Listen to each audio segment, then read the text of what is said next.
So with our handsome Mr. A, he's just very excited. Ready, Sarah? Because he really would like to play with the flirt pole. So, and I did bring out one of the smaller handheld toys. Ready, find it. So I know we've discussed for all of the beauties at times having the option for play. Oh, did it go in the little hole? Oh dear. He's like, maybe I'll find it later. Here you go. So of course, and don't mind me, I put my toy in my pouch today. So you guys may have moments where toys are going to be more intriguing than food. Ready? Allston, come. He's like, no, I really have an itch. So there might be also moments where the behavior is not as fluid as you would like. Don't worry. Training is not linear, but if you do happen to lose the handsome guy, try to rein him in. Nice. And see if you can help him become successful. So as opposed to saying something over and over as he's like, has no idea what we're doing. Nice. Ready? Allston. He's like, lady, I really would rather play. So if, again, he's ever struggling, try to, again, we've discussed, lower the criteria, make sure that what we're asking is something he's maybe rehearsed or he's feeling comfortable offering it. If, again, you're finding it's not going in the direction you'd like, you can definitely take a little breather from what you're doing and just be either done for the moment because maybe no one's feeling it, or see if you can work it in a softer bubble. So let's say, again, he's like, oh my gosh, ready? Take it. Nice. So we might try a little bit with interactive play again. So remember, anything your dog can break down, even if it's meant to be chewed on, like, you know, the Himalayan dog chews or something like that, I would still watch and gaze and take a peek-see at your items and see how much damage is being done to the product as they're using it. So you might have some days where they're barely making a dent and another day where they've gone through half of a product.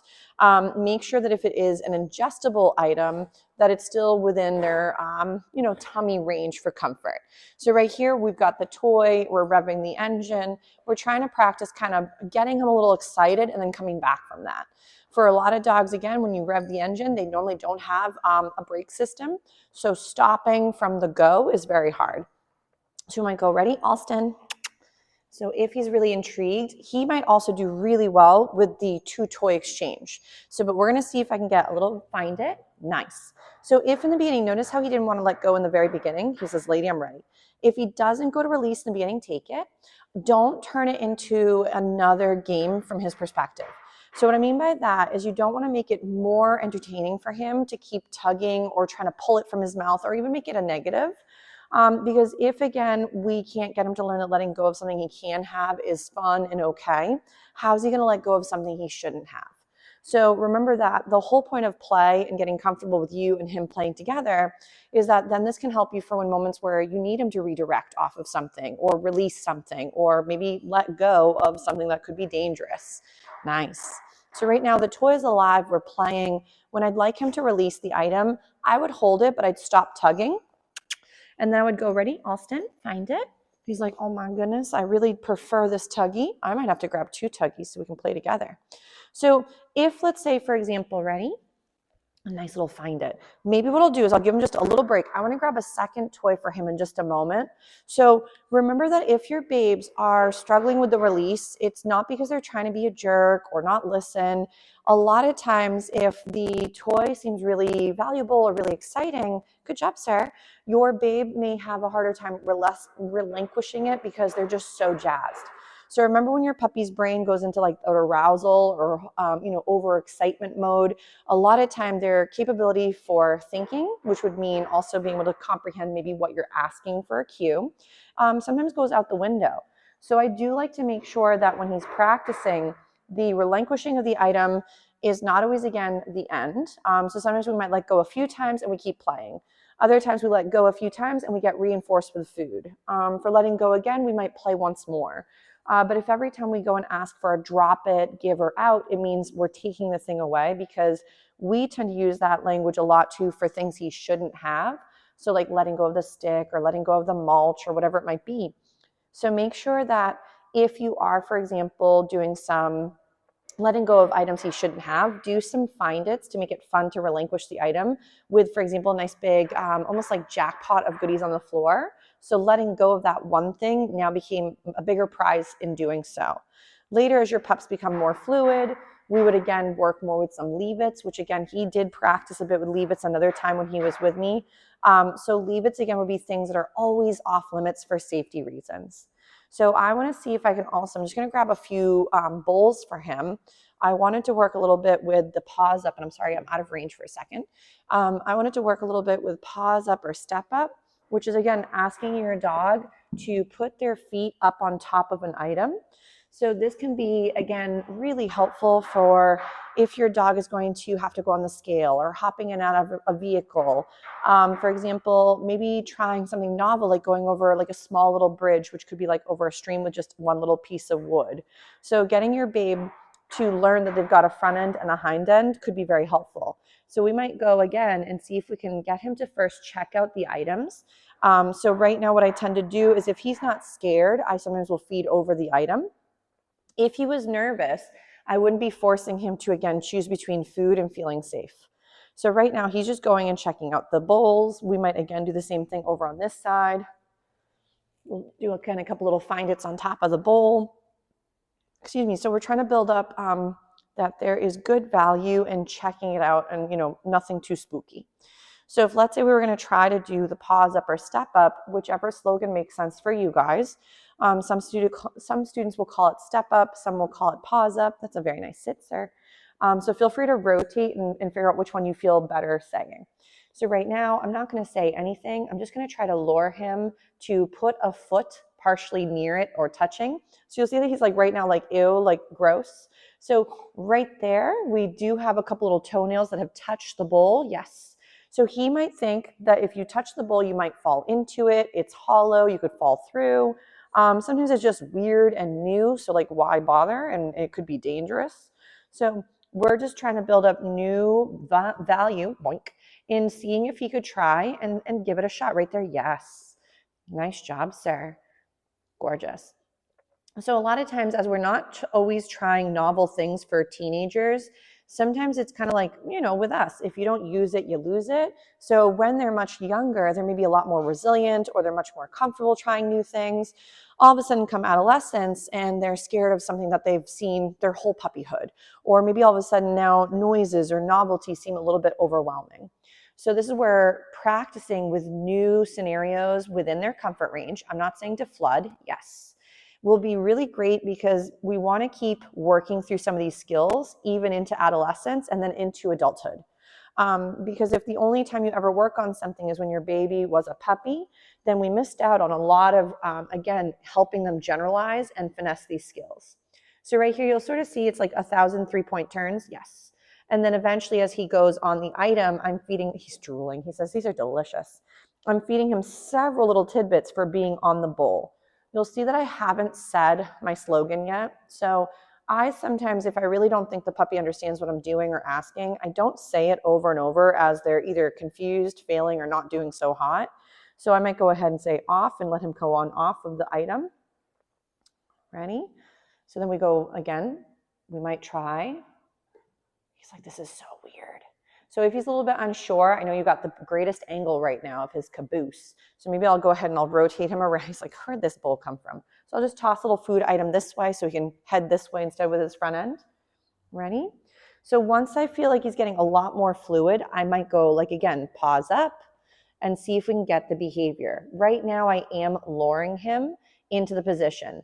Later, as he becomes more fluid, again, we want to fade out the food as quickly as we can. So what I mean by that is just like when we were working in SIT, like sitting, you would use your food to create the behavior. Later, you want to empty it. You'd get, again, the visual and the verbal cue, and then you'd feed right after. So right now, I want Mr. Handsome to think there's a lot of great value in trying what this weird, crazy snack lady's asking him to do. So again, almost like with that stay, we can create more value in how much we're depositing into that sort of account. So right now, putting his toesies on this weird bowl seems to have some pretty good value, so he might as well keep trying it. Nice. What a brilliant boy. So smart. He's like, this is the greatest day ever. You just stand on stupid objects and you get snacks. Wonderful. Good job. So then again, we might go off so he can have a chance to get off of the item and he could start again. And don't mind me with my hoodie. Oh my goodness, you really like these snacks. He's drooling everywhere. So again, we might try once more. Ready? Pause up. He's like, what if I just offer a sitting position? So if he gets a little bit confused, I might move his little head to the side. He's like, oh my gosh, he's exhausted. You're going to use it like a headrest for your face, aren't you? Maybe. So if, let's say my dog is really tired, I'm obviously not going to make him work so hard that he just wants to give up on life. But sometimes, you know, your puppies will be like, well, maybe they like to have a down, or maybe they'd like a sit, because those have a lot more value in his head than some of these weird things we're trying. So again, I'm just trying to lure him onto the bowl right here. Yes. Nice. What a brilliant boy. So you'll see it does take a little bit of finagling and some practice to get into the groove. But Mr. A is really doing kind of a very nice job right now with these bold practice moments. So remember, this could be pause up, step up. If, again, you don't have items to practice with, it could be as simple as everyday household items. You might have an old step stool. If you're going to be using a step stool, though, make sure it's not one that collapses. And if it does, be very cautionary. Because if your pup goes to use it and all of a sudden it collapses on them, it's going to startle them and they may never want to do pause up for a while. The other thing too, if you're using an old bowl or something from home, like you maybe have an old salad bowl or something, be careful that the environment in which you're putting it on has traction. So these ones are rubber bowls on top of a rubber floor, so they don't move. If you're, though, doing a ceramic dish and now it's on top of hardwood or tile, it's going to slip and slide, and the noises or the movement or both could actually startle the pup out of the behavior. So we want to make sure that we're not adding more difficulty to something he maybe already finds a bit peculiar. So ready? Pause that. So close. He's like, lady, my brain. He's like, I can do some fun dances all the way around it. So he's really wanting the snacks. He's like, I'm about to do it down. So if he gets a little bit unsure, I might get him up and wiggling, move him again a little bit around the environment. He's also getting a little tired. We've been working a few skills already this morning. Ready? Pause that. He's like, maybe if I do my funny dance. Yeah, so close. So you can see it's almost a little bit of like a fun little dance move. He's like, lady, this is the creepiest, weirdest thing. There we go. Yes. So I just try to keep him, you know, moving a little bit, where eventually as he's shimmying his body from side to side, we get a toe or a toenail or eventually whole feet onto the item. And you can see he's dripping. He's drooling a little bit. He says he's really a hungry boy this morning. Oh, such a smart man. So this is the greatest day ever. Good job. So then again, we might do a little off with, he can hop off. Oh my gosh, we got an itch again. So, but when trying some of these bowl behaviors, you could be doing this with steps. You could be doing this to get in and out of the vehicle. Maybe he doesn't do the greatest job at the vet's office. Oh my gosh, you got saliva all over your cheek. Okay, there we go. Oh my gosh, it's everywhere. You're very drooly. That's okay. You must be very hungry. So if, let's say, you're trying this and you're trying to, yeah, nice job, yes, and you're trying to work this skill in different venues, you could start off as simple as your stairs, you know, maybe putting toes into your car. If though something has a fear response about it, like the dog is scared of going in the bathtub, I wouldn't instantly try to do, you know, pause up or step up with the bathtub.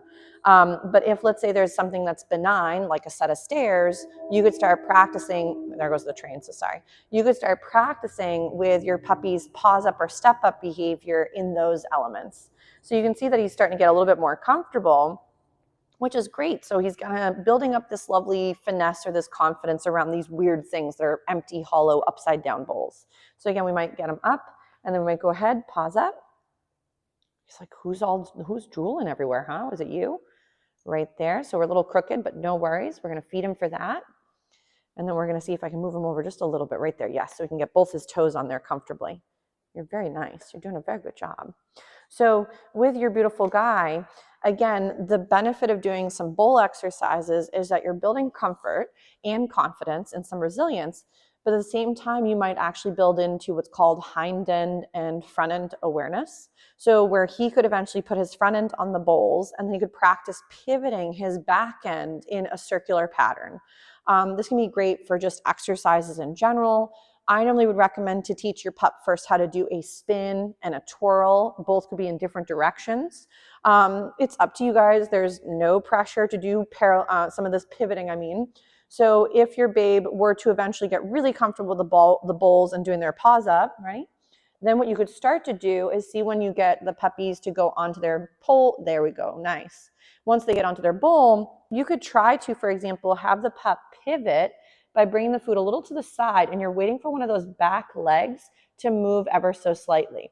If your puppy has a left or a right preference, you may actually find, and he's just a little confused, is the moment he takes a little side step with the back end, you'd feed for that moment.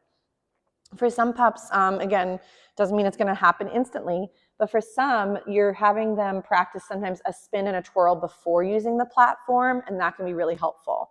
So if, let's say, on the bowl, he just thinks the best part is putting toes on, that's a perfect first step. But let's say we're going to eventually, ready, we might get off. Nice. Is we might go ahead and start off first with a spin or a twirl. So your babe can start to get comfortable. So this could be maybe spin. And this is just great in general for, you know, their body physique and the sense of feeling comfortable moving in certain directions. And then, like, let's say that could be, again, I'm hopefully my brain melted, not too much. And then you could do a twirl, which could be in the opposite direction. So spin and twirl.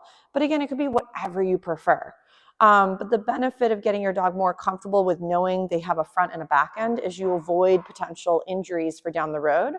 A lot of puppies, when they're running and playing, they like maybe go to climb on a log and they forget about their back end slips off, and now the whole dog falls off the log. So there could be moments where some are clumsier than others. But the more they get to learn where their body is from the front and the back, the safer they can be exploring and trying new things. So right here, yes, not too shabby. A little bit crooked, but still a very nice try. So I might move him over a little bit. Nice. So he has a little bit more space for both his feet. And again, this is where you just start building on these skills. So if, let's say, you're first starting off, what a smart boy, and he thinks it's a little bit peculiar, I normally just feed him for any good attempt. And then as he gets more refined, I feed him for the closer and closer behavior that I was hoping for. And then eventually I start to, for example, again, I might do paws up. See, right there. And that, again, hand was empty, and then I feed right after. Nice. So you can start to help him generalize these skills. Ready? Off. Nice. And we might go again. Ready? Allston. Pause up. Oh, look at him being brilliant. Yes. So he's like, I'm starting to figure it out. So I will also sometimes point to items. It's whatever makes sense for you guys. Dogs are super visual learners, so just saying the cue word is a bit more challenging. I would preemptively say the thing you want and then do the hand signal. So if, let's say, again, we might go pause up. Yes, nice. What a smart boy. So now he's getting a little bit more refined. Yes, ready? Off. So we might go again. Ready? Pause up. Pause up. So close. He's like, my saliva looked delicious. So if he's a little bit unsure, I might stand near enough where he can almost start to get the concept of maybe generalizing it. Pause up. Nice. Yes. And don't worry if it almost looked like it made perfect sense in the beginning and then all of a sudden he like forgot what we were doing. It's, again, he's just trying to figure out what the heck is giving him the reinforcement. So sometimes it may not be as fluid as you thought it was going to be because you thought, oh, they finally got it, which he is doing well, but maybe he didn't quite completely get it. He was maybe following your hand. So ready? Pause up. Yes. So very good. What a smart boy. He's like, this bowl's weird. Ready? So we might try one more time. Pause up. He's like, where? He's like, are you throwing food? Pause up. Yes. What a smart boy. That's so pretty. Oh my goodness. The saliva. He's just a very hungry boy today. Good job. Very nice. Ready? And then you can go do it a little find it. So when practicing, you may find maybe targeting could be a great way to redirect him. So maybe there's a lot of distractions in the world, or maybe, again, you're working on this first in a calm and comfortable environment first, and then you pair this with maybe a few tricks in the yard. And maybe from here, you can start using this in the front yard, and maybe I know there's maybe something off in the distance, as opposed to being unsure what to do, you could ask him to do his paws up or step up, and he's like, sure. And then that could give him something to do to replace the original behavior you didn't love. One of my dogs, he's a bit of a goofball, and we normally started with paws up, but then now it's turned into paws up has turned into go onto items, almost like he's a cat. So if we pull out a chair, he goes and does his paws up, which then turns into sitting on the chair, and then he just kind of hangs out. So it actually has turned into a pretty good little trick, because now I can take photos of him being really cute by the table and looking at, let's say, for example, my notebooks and things, and then posting pictures of him, of course, being adorable. So when it comes to your beauty, paws up or step up could be great for photo shoots. So going and putting your feet up on a pumpkin, putting it on the hay bale, and then doing some cute photos for, let's say, October. But again, Mr. A did beautiful. He's really tired, so I'm going to give him a little breather. He says, maybe we could do some play, and then we'll go ahead and we'll work some more skills later. But nice job, Allston. You handsome guy.